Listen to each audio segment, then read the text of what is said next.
Have you ever checked out a channel called 98 Demake? It's dedicated to reimagining modern games but in 90s style graphics. I personally really love what they do over there, and I'm sure a lot of you do as well, especially if you come from my generation. Here's a taste of Resident Evil 7 with PlayStation 1 graphics.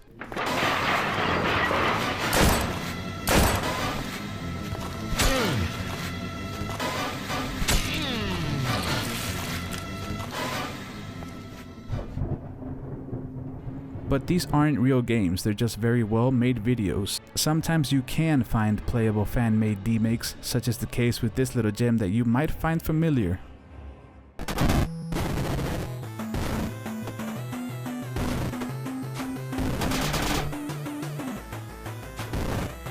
No, it's not a mod for Ghosts and Goblins. It's BioEvil 4, a fan demake of Resident Evil 4, which you can play right now if you go to the Alpha Beta Gamer page. But we won't always have the luck of finding a game remade by a dedicated fan, and that's when we need to find real-life alternatives. In the case of this video, I'm talking about the game Bloodborne and its long-lost cousin, Nightmare Creatures 2.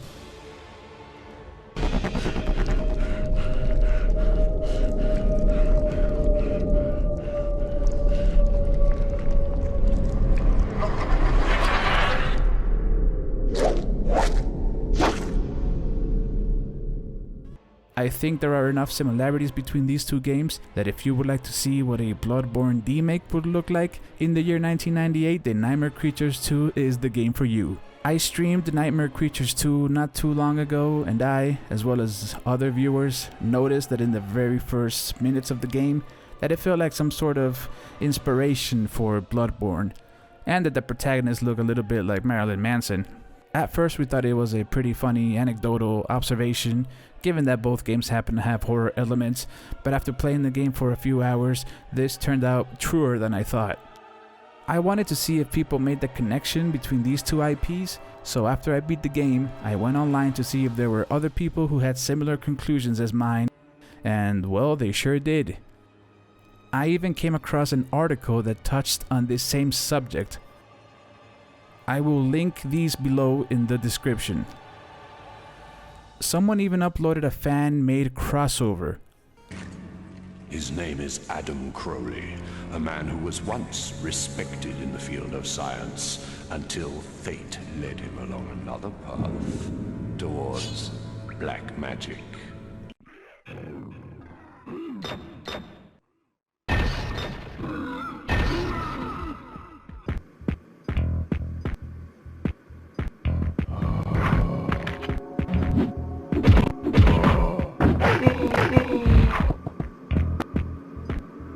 Nightmare Creatures.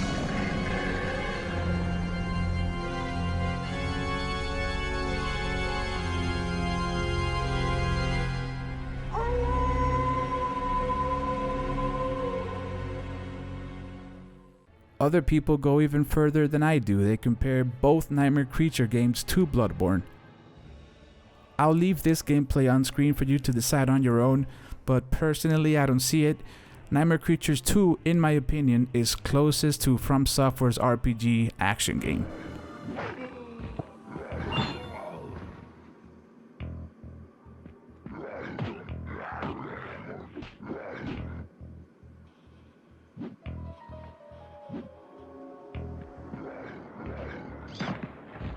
In essence, Nightmare Creatures 2 is a hack-and-slash game, released in the year 2000 by Callisto Games and published by none other than Konami. Oh, fuck Konami.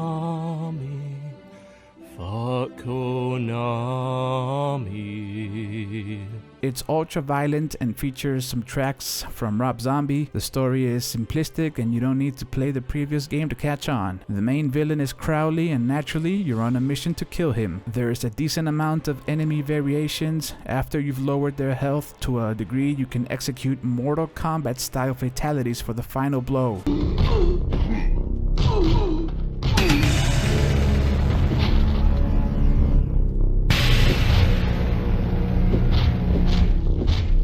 This mechanic though can become a little bit too repetitive. The combat is challenging and the enemies are tough, but don't worry, The game throws a lot of them your way to help you get good. Tough enemies such as this zombie-looking Dr. Salvador from Resident Evil 4.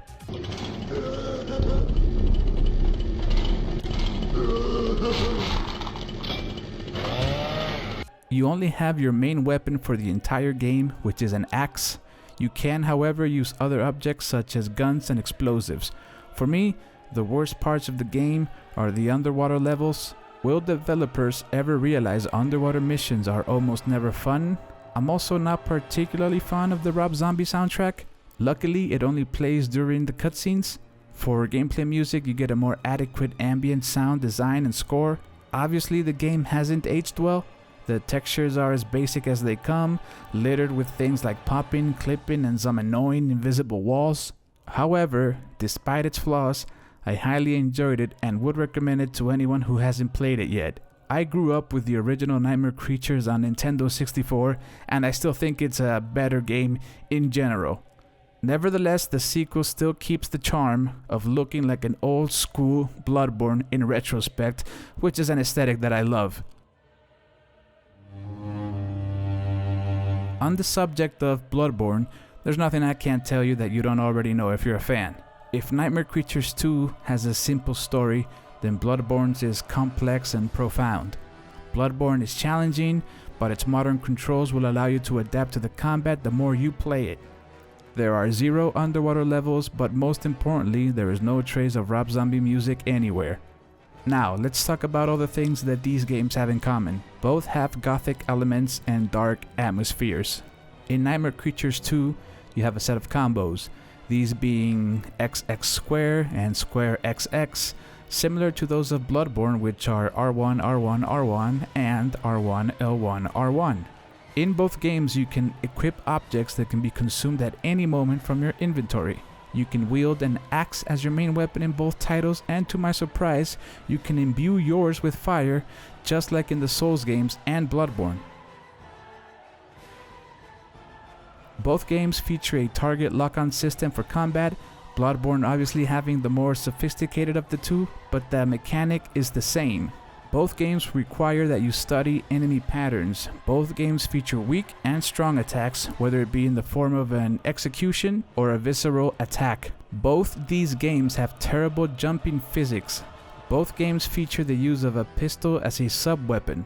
Both of these games take place in a Gothic Victorian city. Both have a linear design with light backtracking, and there's no maps to help guide you. To conclude, the detail I like the most is the model design for Herbert Wallace, the protagonist of Nightmare Creatures 2. On one hand, he holds an axe, and on the other, a pistol. What does that remind us of? Ultimately, why does this matter? Why am I making this video? Because when I search for the works that served as inspiration or influence for Bloodborne on the internet, which is a game that I love, I see things such as H.P. Lovecraft and his cosmic horror, the manga and anime Berserk, and even the PS2 game Ico, I don't know how to pronounce it, listed as being guiding material for the game. However, they never mention Nightmare Creatures.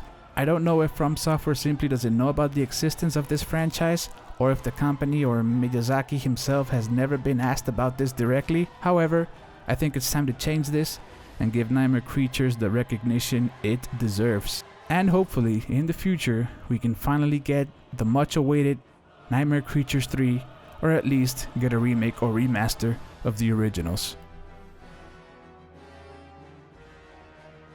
Tonight, as the sun sets on London one last time, he will unleash his demonic brood onto the streets. And should no one stop him, this city will be consumed by a horde of nightmare creatures.